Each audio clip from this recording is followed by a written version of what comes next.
ચાલો એક એવી ધરતીની વાત કરીએ જ્યાં ઇતિહાસ ખાલી ચોપડીઓમાં નથી પણ નદીના કાંઠે વહે છે, કિલ્લાની એક એક ઈંટમાં શ્વાસ લે છે અને મંદિરના શિખરો પર આજે પણ જીવંત છે. જી હા, આજે આપણે એ જ ધરતી એટલે કે બનાસકાંઠાના ઊંડા વારસાના પાના ફેરવવાના છીએ. કોઈ પણ જગ્યાને સમજવી હોય ને તો એના નામથી શરૂઆત કરાય. બનાસકાંઠા, નામમાં જ એની આખી ઓળખ છુપાયેલી છે.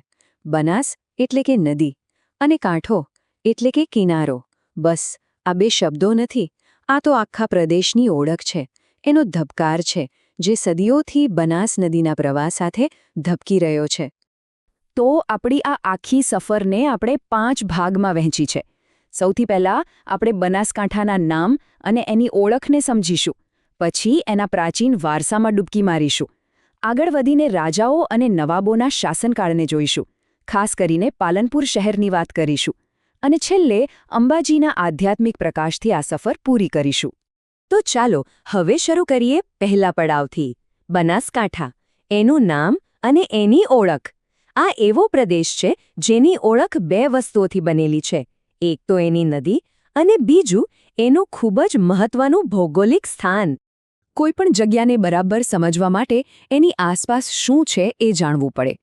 તો જુઓ, બનાસકાંઠાની ઉત્તરમાં છે રાજસ્થાનનું મારવાડ અને સિરોહી, પૂર્વમાં આપણું સાબરકાંઠા અને દક્ષિણમાં મહેસાણા.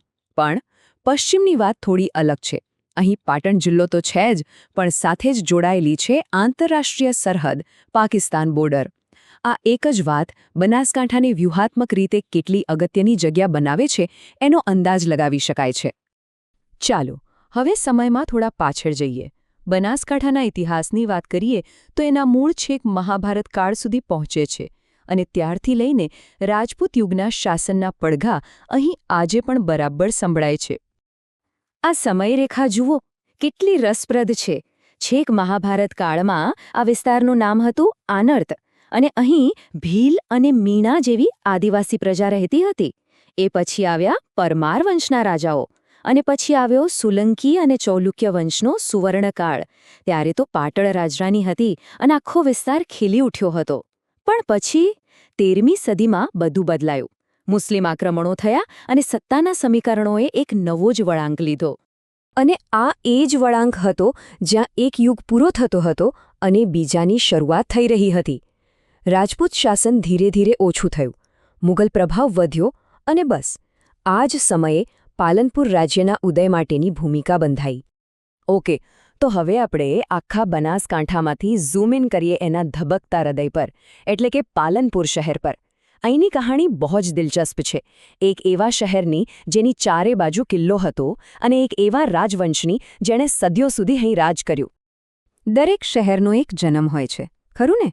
તો પાલનપુરની કહાણી શરૂ થાય છે પરમાર વંશના રાજા પ્રહલાદનથી. કહેવાય છે કે એમને ભેટમાં એક જમીન મળી હતી અને બસ એ જ જમીન પર એમણે પોતાના નામ પરથી એક નગર વસાવ્યું, પ્રહલાદનપુર, જે પાછળથી પાલનપુર બન્યું. જરા કલ્પના કરો એ સમયના પાલનપુરની. ચારે બાજુ મજબૂત કિલ્લો અને એમાં આવવા જવા માટે 7 મોટા દરવાજા.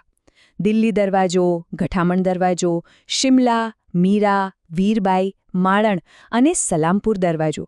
આ ખાલી શહેરના ગેટ નહોતા, આ તો ઇતિહાસના સાક્ષી છે જેમણે કેટલાય યુગોને આવતા જતા જોયા છે.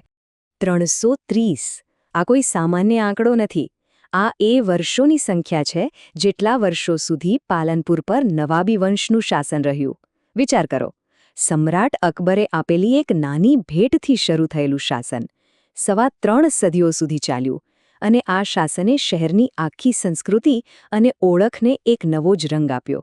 ઇતિહાસ એટલે ખાલી રાજા મહારાજાઓની લડાઈઓ અને મહેલો જ નહીં. ઇતિહાસ શ્રદ્ધાનો પણ હોય છે. અને જ્યારે બનાસકાંઠાની શ્રદ્ધાની વાત આવે ત્યારે એક જ નામ સામે આવે, અંબાજી, આ પ્રદેશનું આધ્યાત્મિક હૃદય. અરવલ્લીની ઊંચી પહાડીઓ પર એક દિવ્ય પ્રકાશ પથરાયેલો છે. આ પ્રકાશ છે શક્તિપીઠ અંબાજીનો. આ જગ્યા માત્ર પથ્થરોથી બનેલું મંદિર નથી, આ તો કરોડો લોકો માટે આસ્થા, શ્રદ્ધા અને શક્તિનો જીવંત સ્ત્રોત છે. એની ભૌગોલિક સ્થિતિ પણ જુઓ કેટલી ખાસ છે. બરાબર ગુજરાત રાજસ્થાનની બોર્ડર પર અરવલ્લીની પર્વતમાળામાં આવેલી આરાસુરની ટેકરી પર, દરિયાની સપાટીથી લગભગ 1600 ફૂટ ઊંચે. આટલી ઊંચાઈ પર હોવાના કારણે જ અહીં પહોંચતા જાણે દુનિયાની ભાગદોડ પાછળ છૂટી જાય અને એક અલગ જ શાંતિનો અનુભવ થાય છે. તો આપણે પ્રાચીન રાજાઓના શૌર્યથી લઈને નવાબી શાસનની શાન સુધી અને ત્યાંથી અંબાજીની અતૂટ શ્રદ્ધા સુધીની એક આખી સફર કરી. એક જ જમીન, પણ એના પર ઇતિહાસના કેટલા બધા પડ છે નહીં? હવે વિચારવા જેવો સવાલ એ છે કે આ વારસાનો કયો હિસ્સો, રાજાઓનો, નવાબોનો કે પછી શ્રદ્ધાનો, આજે બનાસકાંઠાની ઓળખ પર સૌથી ઊંડી છાપ છોડી ગયો છે?